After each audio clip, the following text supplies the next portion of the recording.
जन्म से शरीर से म्लेच्छ खानदान से थी, लेकिन भगवान की ऐसी बड़ी भक्ता वृंदावन में उनकी समाधि बनी हुई है। और किसका प्रताप था? बीरबल की बेटी, उसका नाम मुझे याद नहीं आ रहा, बीरबल की बेटी उनकी सेवा में रहती थी, ताज बेगम की। और वो भगवान की बड़ी अच्छी भक्त, वो रोज जाती और रोज कथा सुनाती कृष्ण के, कभी रूप का वर्णन, कभी स्वरूप का वर्णन, कभी महिमा का वर्णन।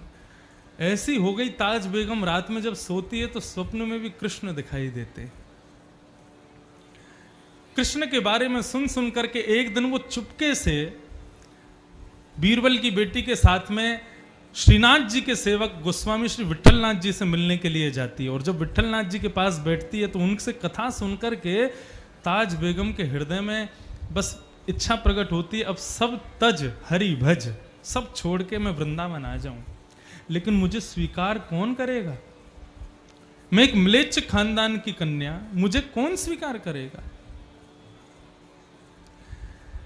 वो चाहती थी कि मेरे पति मुझे आज्ञा दें, अकबर आज्ञा करे तो मैं वृंदावन में रहकर के हरि का भजन करूं, गोविंद का स्मरण करूं। तो गोस्वामी श्री विट्ठलनाथ जी ने एक ताबीज बना करके उनको दिया, बोला इसको पहन करके रहना, सब तुम्हारा मंगल होगा। ताज बेगम आ गई। अब बाकी की पत्नियां अकबर की वो सब कहती हैं कि बोले तुमको वश में करने के लिए ताज बेगम देखो विट्ठलनाथ जी से टोना बनवा के लाई है गले में।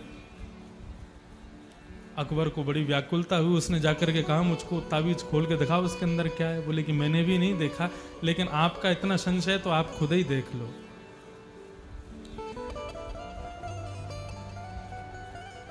जैसे ही अकबर ने वो खोला, उसमें से एक पर्ची निकाली, भोजपत्र पर लिखा था, टोना टोटका पीछे धरिए, जो पिए कहे सो ही करिए।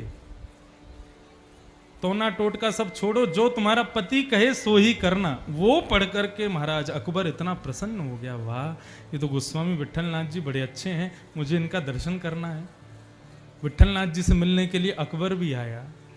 विट्ठलनाथ जी की आभा प्रभा देख करके और महाराज श्रीनाथ जी का, दोनों पति पत्नी अकबर और उनकी पत्नी ताज बेगम ने बाहर मुख्य द्वार से ही दर्शन किया, अंदर प्रवेश अनुमति नहीं थी उनको। वहीं से देख करके पत्नी ने रट लगा ली कि मुझे जाना है वृंदावन, जाना है वृंदावन। तब अपने पति से आज्ञा लेकर के ताज बेगम वृंदावन आई और वृंदावन आकर के उन्होंने ठाकुर जी का खूब भजन किया। तो मैं संगति का असर बता रहा हूं, संग जैसा होगा हम वैसे बनते चले जाएंगे। ताज बेगम रोज जाती, गोविंद देव जी जो जयपुर में विराजते हैं वो पहले वृंदावन में विराजते थे, उनका रोज दर्शन करने जाती थी, लेकिन अंदर जाने की अनुमति नहीं थी तो रोड बाहर से ही खड़े खड़े देखती थी। एक दिन पता नहीं उसके मन में क्या आया, उसके मन में इतनी व्याकुलता हुई ठाकुर जी से मिलने की, वो ठाकुर जी से कहने लगी मैं म्लेच्छ खानदान में जन्मी हूं, मैं आपके दर्शन के लिए भीतर नहीं आ सकती, आपका मंदिर अपवित्र हो जाएगा, लेकिन आप तो नंद नंदन हो ना, मेरी भक्ति यदि श्रेष्ठ है तो मुझे दर्शन देने आप तो बाहर आ सकते हो ना। ये बात कहकर के ताज बेगम वहां से चली गई और उसने अनशन व्रत किया। बोले ठाकुर जी आएंगे तो मैं खाऊंगी, नहीं तो नहीं खाऊंगी।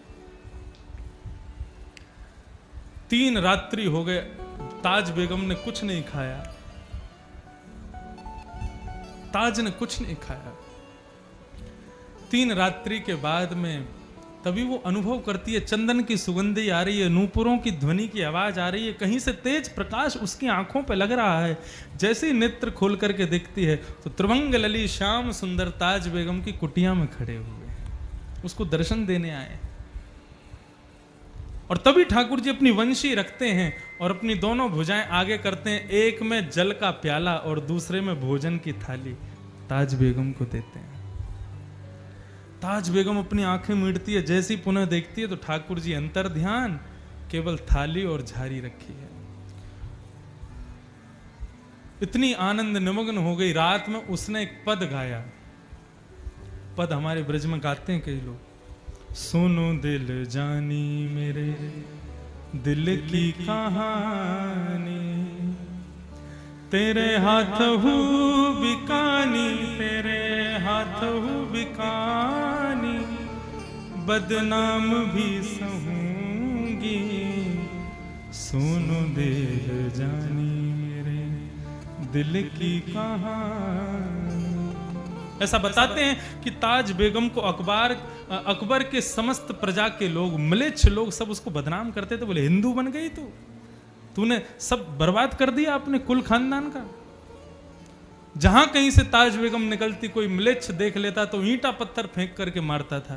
बोले हमारे कुल खानदान पर कलंक है तू। लेकिन उसको किसी से कोई मतलब नहीं। नंद के कुमार कुर्बान तेरी सूरत पे, वृंदावन छोड़ कहीं भी न जाऊंगी, सुनो देव जानी मेरे दिल की कहानी। तेरे हाथहु बिकानी, तेरे हाथहु बिकानी, बदनाम भी सहूंगी, सुनो देव जानी। पूरा पद बहुत सुंदर है। मुझे समय मिलेगा एक दिन कथा में जरूर सुनाऊं। और भी कई पद हैं ताज बेगम के, ऐसे प्यारे प्यारे पद गाती थी।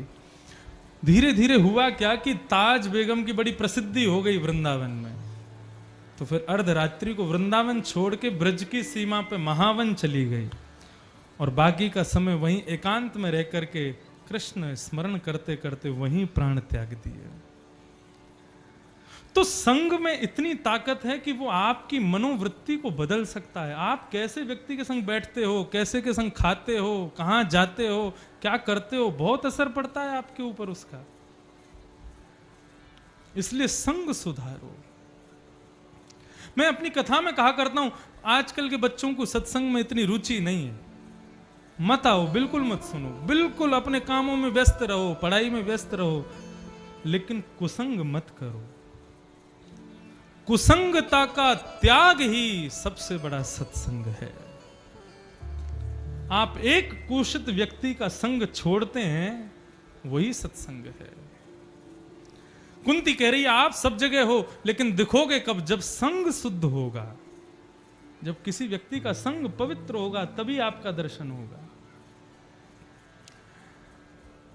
कुंती महारानी स्तुति गा रही है और स्तुति गाते हुए अंत में